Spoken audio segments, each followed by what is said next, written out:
Hi guys, this is Milena, and today I would like to talk to you about why sometimes, although we seem to be following all the right steps and doing all the right things, we don't seem to be able to achieve what it is that we want to achieve.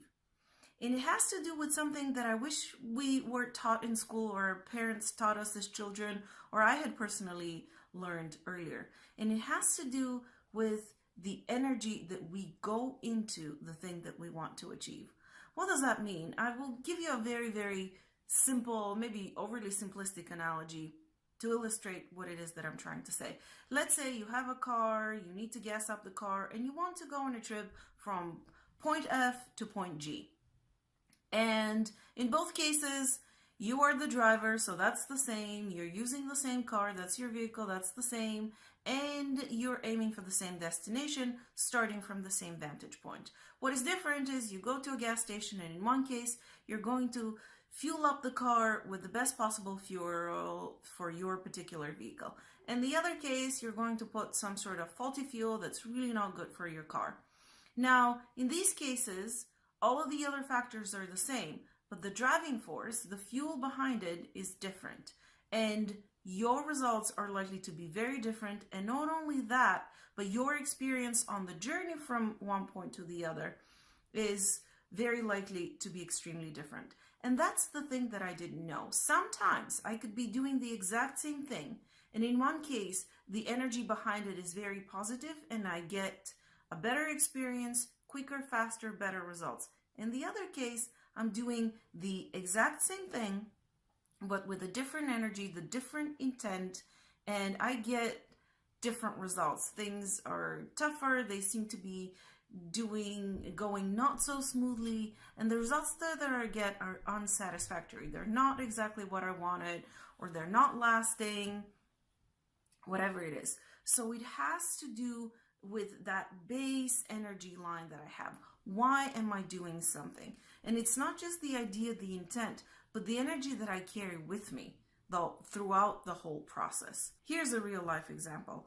I've set the intent to go to the gym on a number of occasions in my life, and I have followed through. Let's say I will go to the gym 3 times a week. I'm going to do this, and that.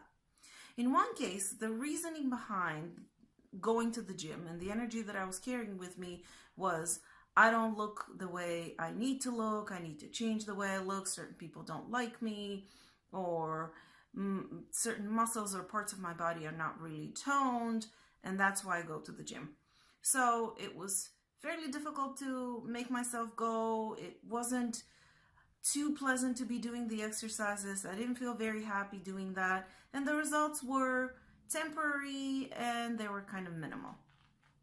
In other cases of my life, I've gone to the gym from a very different vantage point, carrying a very different energy, and that is to nurture my body, because I really like feeling strong in my body, and every time I use a machine and I train one of my muscles, it feels really good to be strong and flexible.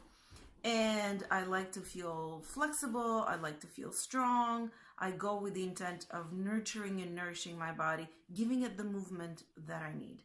In one case, the first case, it feels like a punishment to myself, to my body.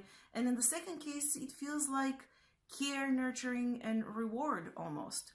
In which case do you think I got much better results? And not only the results, but the whole experience of going there and doing everything that I was doing was very, very, very different. Here's another real life example. Let's say you're talking to someone that you know, and they're expressing an opinion about a situation, something that happened, and they're very certain in their opinion. And you happen to have an opinion or interpretation of the events as well. And it happens to be very different from this person. You decide to express your opinion. You can step back and say, why am I doing that? One example of a dissonant energy and kind of a low frequency baseline or reason that you're going into this interaction with would be because you want to educate them, because you want to tell them what you think they don't understand, or they're not seeing the full picture, because you want to prove that you're right and you want to prove that they're wrong. This energy is righteousness. It's not very positive, and it's likely to give you a very negative result, as well as the whole interaction with this person might be very negative. Here is an example of the same situation where, again, what you will be doing is expressing your opinion on the matter. But the energy that you're going into it with is, I simply want to state my truth, my perspective, the way I see things, my interpretation. And if you do it without any attachments to their reaction or whether they're going to accept it or not, then that's a much more positive energy to go into the conversation with. And you're much more likely to get a positive result. Let's say you just agree to disagree, or you agree that you have different viewpoints. And also the interaction, throughout the interaction, you're going to feel much better than in the first case. So my suggestion for you is, next time you get into something and you start doing something, whatever that is, look at your reasoning behind it. What is the energy that you're going into this action with? And if you feel a slight dissonance, maybe consider tweaking it, changing it, just processing it, looking into it. Or you can make the same choice and do the same thing with the same energy, but at least you will be doing so consciously. So when you get the results, at least you won't be very surprised as to why they are that way. To look at some of your personal energies fueling your experience, you can go to askmilena.com to book a session. Subscribe to my newsletter so that you can get free tools and videos like this one.